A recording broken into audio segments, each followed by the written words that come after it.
নমস্কার বন্ধুরা, মাত্র ৫ মিনিটের মধ্যে তৈরি করে নিন সুজি, সেদ্ধ আলু আর তার মধ্যে একটা কাঁচা ডিম দিয়ে দুর্দান্ত একটা নাস্তা রেসিপি। একদম ঝটপট তৈরি হয়ে যায়। বাচ্চাদের বায়না মেটানোর জন্য বাড়িতে অবশ্যই একবার এই রেসিপিটা বানিয়ে দেখতে পারেন। আশা করছি আপনাদের ভীষণ ভালো লাগবে। আর তৈরি করা একদম সহজ, হাতে একদম অল্প সময় থাকলে ঝটপট করে এই রেসিপিটা বানিয়ে ফেলতে পারবেন। তাহলে বন্ধুরা চলুন আর বেশি দেরি না করে রেসিপিটা শুরু করা যাক। তো সবার প্রথমে এখানে আমি ওভেনে একটা ফ্রাইং প্যান বসিয়ে দিয়েছি। তার মধ্যে ছোট বাটি মেপে ১ বাটি দিয়েছি সুজি। সুজিগুলোকে হালকা করে একটু রোস্ট করে নিচ্ছি। খুব বেশি সময় ধরে কিন্তু ভাজবো না। ওই মোটামুটি ২ মিনিটের মতো আমি গ্যাসের ফ্লেমটাকে মিডিয়াম টু লো তে রেখে হালকা করে ভেজে নিয়েছি। এখন গ্যাস অফ করে দিয়েছি। গ্যাসের ফ্লেমটা বন্ধ রেখে এর মধ্যে আমি দিয়ে দিচ্ছি সেদ্ধ আলু। এখানে আমি একটা মিডিয়াম সাইজের আলু সেদ্ধ করে নিয়ে খোসা ছাড়িয়ে নিয়েছি। সেটাকে একটু ছোট ছোট করে কেটে কেটে তারপরে এর মধ্যে দিয়ে দিচ্ছি। আর বন্ধুরা আবারও বলে দিচ্ছি, এখন কিন্তু আমি গ্যাস অফ করেই রেখেছি।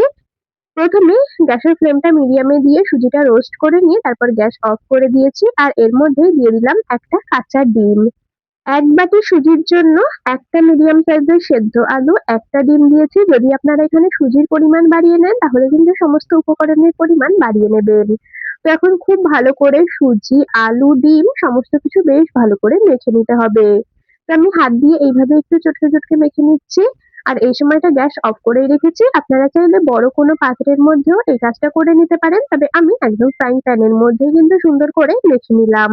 গ্যাস অফ করে বেশ ভালো করে সমস্ত কিছু একসাথে সুন্দর করে মেখে নিয়েছি। এখন এর মধ্যে দিয়ে দিচ্ছি পেঁয়াজ কুচি। ছোট সাইজের একটা পেঁয়াজ কুচি দিয়ে দিলাম। দিয়ে দিচ্ছি ১ চা চামচ শুকনো লঙ্কার গুঁড়ো, ১/২ চা চামচ দিয়ে দিলাম ধনে গুঁড়ো আর দিয়ে দিচ্ছি স্বাদমতো লবণ। এই রেসিপিটা তৈরি করতে কিন্তু খুব একটা বেশি উপকরণ লাগে না। একদম বাড়িতে হাতের কাছে থাকা কিছু উপকরণ দিয়েই বানিয়ে নেওয়া যায়। তো আর এর মধ্যে দিয়ে দিলাম ছোট চামচের ২ চামচ ময়দা। সুন্দর একটা বাইন্ডিং এর জন্য আমি এখানে একটু ময়দা ব্যবহার করেছি। তো যাই হোক সমস্ত কিছুকে খুব ভালো করে মেখে নিচ্ছি। চাইলে আপনারা এর মধ্যে অল্প একটু চাট মসলা ব্যবহার করতে পারেন।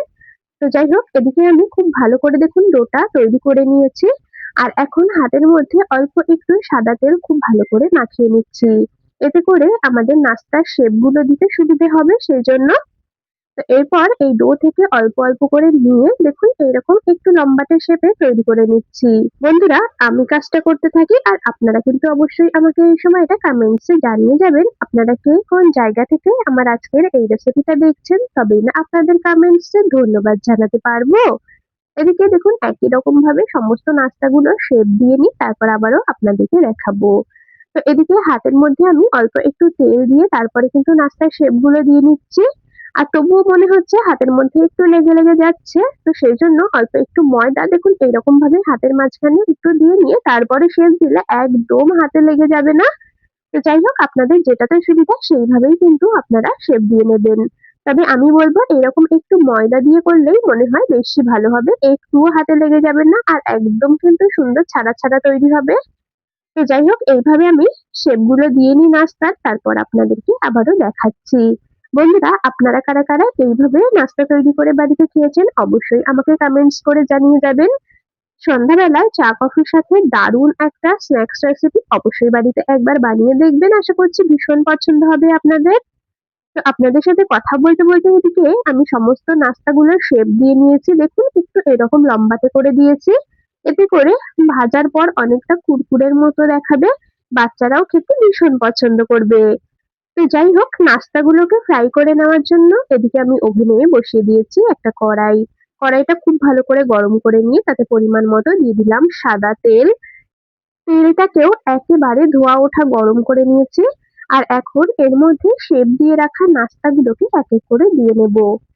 গ্যাসের ফ্লেমটাকে কিন্তু এখন লোতে রেখেছি, না হলে প্রথমের দিকে যে নাস্তাগুলো তেলের মধ্যে দেওয়া হবে সেগুলো একদম লাল হয়ে যাবে, ভাজা হয়ে যাবে আর পরের গুলো কাঁচা থেকে যাবে। তো যাই হোক আর এক ব্যাচে যেহেতু আমার সমস্ত নাস্তাগুলো ভাজা যাবে না সেই জন্য আমি ২ বারে করে ভেজে নেব। বন্ধুরা আমি কাজটা করতে করতে প্রতিদিনকার মতো আজও আপনাদের সাথে একটা কথা শেয়ার করে নিই। আপনারা যদি আমার আজকের এই রেসিপিটা ইউটিউব চ্যানেল থেকে দেখে থাকেন অবশ্যই সাবস্ক্রাইব করে রাখবেন। আর যদি ফেসবুক পেজ থেকে দেখে থাকেন পেজটিকে ফলো করে রাখবেন এইরকম আরো দারুণ দারুণ রেসিপির আপডেট সবার আগে পাওয়ার জন্য। আর এদিকে দেখুন আমি প্রথম ব্যাচের নাস্তাগুলো তেলের মধ্যে দিয়ে দিয়েছি। আর একদম লাল লাল করে বেশ একটু মুচমুচে হয়ে আসা পর্যন্ত ভেজে নেব।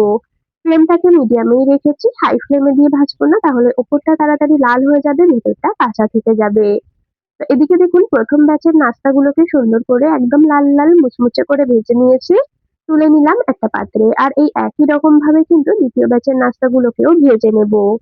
আবারও বলছি বন্ধুরা, ফ্লেমটাকে কিন্তু মানে গ্যাসের ফ্লেমটাকে কিন্তু খুব বেশি হাইতে রাখবো না, মিডিয়াম ফ্লেমেই এগুলোকে ভেজে নিতে হবে। তাহলে একদম মুচমুচে তৈরি হবে আর খেতেও ভীষণ ভালো লাগবে। আর এইরকম ভাবে একবার আপনারা নাস্তা তৈরি করে নিয়ে যেকোনো এয়ারটাইট কন্টেনারের মধ্যে ভরে মোটামুটি ৩ থেকে ৪ দিন রেখেও খেতে পারবেন। তো যাই হোক, এদিকে আমি আপনাদের সাথে কথা বলতে বলতে দ্বিতীয় ব্যাচের নাস্তাগুলোকেও দেখুন সুন্দর করে ভেজে নিয়েছি, এগুলোকেও নামিয়ে নিলাম। আর দেখতেই পাচ্ছেন, দেখতেও কিন্তু ভীষণ ভালো লাগছে। আশা করছি বাচ্চারা ভীষণ পছন্দ করবে এই রেসিপিটা। সন্ধ্যাবেলা চা কফির সাথে খাওয়ার জন্য দারুণ একটা স্ন্যাক্স আইটেম, অবশ্যই বাড়িতে বানিয়ে দেখবেন। তো যাই হোক, এখন এর মধ্যে আমি কিছু মশলা দিয়ে দিচ্ছি। প্রথমে দিয়ে দিলাম সামান্য একটু শুকনো লঙ্কার গুঁড়ো, হাফ চা চামচ দিয়েছি ভাজা জিরের গুঁড়ো, আর দিয়েছি অল্প একটু লবণ। একটা বড় পাত্রের মধ্যে নিয়ে নিলাম খুব ভালো করে, যাতে মেশাতে সুবিধে হয়। নাস্তাগুলোর মধ্যে গুঁড়ো মশলা দিয়ে খুব ভালো করে একটু মিশিয়ে নিলাম। এতে করে নাস্তার গায়ে খুব সুন্দরভাবে মশলাটা লেগে যাবে, খেতে ভালো লাগবে। তো যাই হোক, এদিকে নাস্তা আমাদের একদম রেডি হয়ে গেছে। এখন আপনাদেরকে একটা নাস্তা একটু ভেঙে দেখিয়ে দেবো, আপনারাই দেখে নেবেন নাস্তাগুলো কতটা মুচমুচে হয়েছে। এই নাস্তাগুলো কিন্তু ওপর থেকে একদম মুচমুচে আর ভেতর থেকে বেশ সুন্দর সফট হয়, খেতে দুর্দান্ত লাগে। অবশ্যই একবার এইভাবে বানিয়ে খেয়ে দেখবেন, খেতে কেমন হয়েছে কমেন্টস করে জানিয়ে যাবেন।